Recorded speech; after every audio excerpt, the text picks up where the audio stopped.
salah satu contoh stock summary daripada PNBS.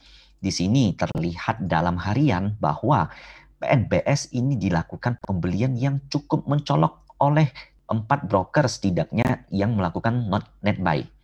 Yang paling mencolok terlihat dari broker YU, di mana YU melakukan pembelian sebesar 8,6 miliar.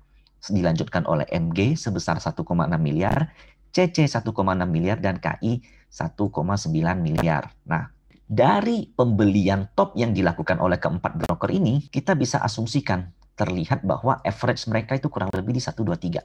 Banyak orang mengatakan bahwa teknikal itu enggak begitu berguna. Lebih berguna kalau saya bisa melihat flow. Jadi salah satu melihat flow adalah seperti ini. Jadi ketika kita melihat ada pembelian besar yang dilakukan oleh broker-broker yang mencolok, di mana dia melakukan pembelian dengan nilai nominal yang jauh lebih besar dibanding yang lain, karena di sini terlihat ada yang beli 35 juta, 200 juta, paling tinggi 600 juta, dan ada yang menjomplang beli 8 miliar.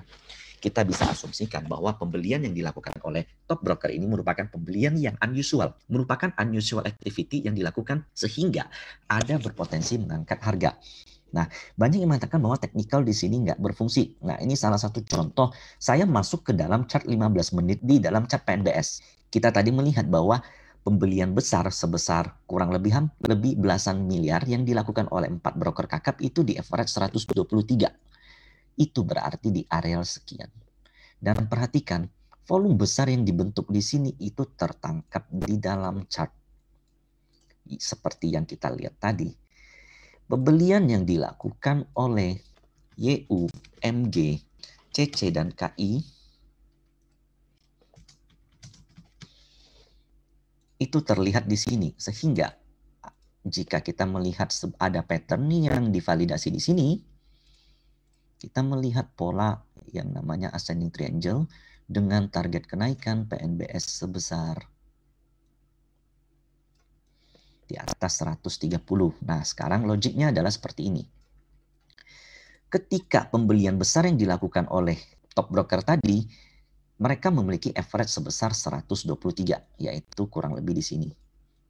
Bagaimana cara mereka agar mereka bisa meraih profit dari pembelian yang dilakukan barusan? Jawabannya satu, yaitu tidak membiarkan harga turun lebih daripada average mereka, yaitu 123. Dan itu terpampang di dalam neckline ascending triangle. Sehingga syarat dari pattern yang udah confirm ini adalah koreksinya dengan volume yang rendah, karena itu indikasinya retail yang melakukan taking profit, dan selanjutnya harganya bakal naik didistribusikan di target price-nya sebesar 135. Sehingga ketika kita melakukan tape reading, ketika kita membaca kode broker, itu sebenarnya yang kita lakukan adalah technical analysis, tapi yang lebih dalam.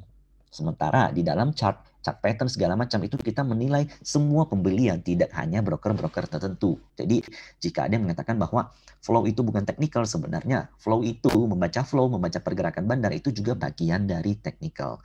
Sekian dan terima kasih.